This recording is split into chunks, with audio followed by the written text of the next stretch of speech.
Great. Thank you. Thank you very much. Just share the screen now. So thanks for having me today. I just want to talk about the methodology social network analysis. And I know it's been mentioned previously in the conference, or in day one, and just in the previous talk as well. So I briefly just want to talk about how social network analysis can be used for social listening, and then talk about some of our research which use this methodology to study misinformation networks from the start of the pandemic, and some of the insights we were able to get from that. So social network analysis is essentially the process of investigating social structures by drawing upon network and graph theories. So it's been used a lot in sociology before the advent of social media platforms to understand relationships between communities and different groups in different settings. So for instance, you might go into an organization and speak to the different people there to kind of draw up a social network of how people are connected to each other and who influential employees might be.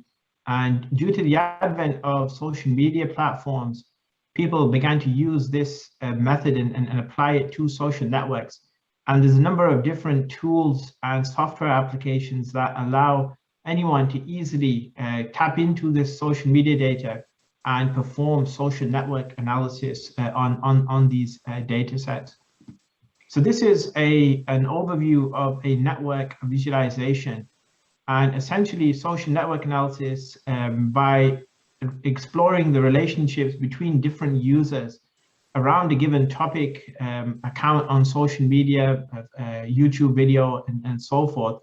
By examining how people are conversing and talking to each other, it might uncover kind of the groups and key users that are within the network. So for instance, we might use different metrics to find out who the most influential person might be. So for instance, one metric is betweenness, centrality, and that might tell us which nodes or users in a network are spreading information the most. We'll also be able to find out the key discussions the core group are having. And when we are studying misinformation, we can isolate and kind of analyze accounts that are most influential in these groups. So we might use it for a kind of grouping key discussions, highlighting popular information sources, and kind of isolating them and seeing what types of information they might be spreading. And it's a useful method to use alongside textual analysis as well. And it kind of gives some additional insight into the network. And due to the availability of many different tools, one of the nice things about it is that almost anyone really with an internet connection can start to produce these network graphs. So kind of health authorities should hopefully be easily able to kind of produce some of these visualizations. And what social media researchers have found is that when it comes to topics discussed on Twitter, there might be kind of main patterns that might emerge, not just on Twitter, but perhaps on other platforms as well. And our network insights and visualizations can kind of give us insight into the structure and nature of a given topic. So for instance, we might find that some groups or some network graphs represent broadcast networks, where we might get a group of influential users spreading misinformation, and we can see in the network that their purpose is to kind of broadcast this misinformation. We might get polarized crowds. So for instance, we might get a group of users kind of positively talking about vaccines. We might get a group of users against vaccines. So we might find kind of examples of polarized groups. And there's other shapes that might emerge as well. So support network is where one user might be replying to a large number of other users. So for instance, trying to tell people about a misinformation. So in our research, we also found that accounts will try and tweet as many users as possible to kind of tell them about misinformation on social media networks. So this kind of a network visualization of these 6 shapes was produced by the Social Media Research Foundation, which analyzed thousands of different topics on Twitter to try and come up with different ways to see how networks might look like.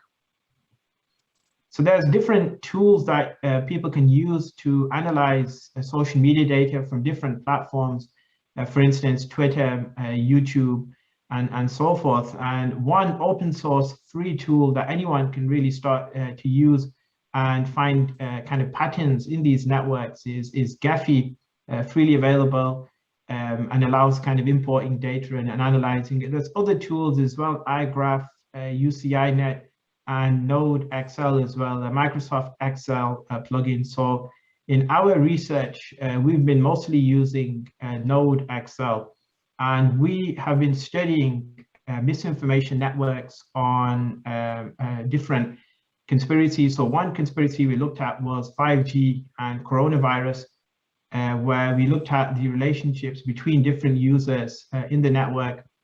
And we also looked at another conspiracy theory, the Fermi Hospital conspiracy theory, that kind of clustered users into the different groups and so forth.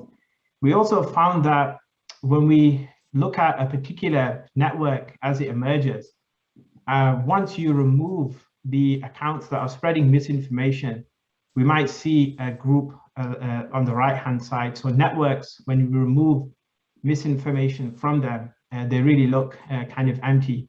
So we published our research in the Journal of Medical Internet Research, kind of at the start of the pandemic. And by producing these visualizations, we're able to identify key groups of users who might be kind of spreading misinformation. And you can use social listening for other things as well. So for instance, the general World Health Organization Twitter account, we could actually put that into Node Excel, produce different visualizations, and actually look at the connections between different users and groups, find out who the most influential people are in that particular discussion. We could also, for instance, use social network analysis to look at the likes of YouTube user discussion networks as well. So for instance, we could see what the most commented videos are on YouTube and explore the network, see the kind of key groups and divisions that might emerge. So there's a number of data sets around health, misinformation networks, World Health Organization, and then public health more generally on the Node Excel graph gallery that might be of interest to some of you who are kind of working in this area as well. Our publications are also available on the Journal of Medical Internet website, where we've looked at a number of different conspiracy theories. So that's it for a kind of overview of social network analysis.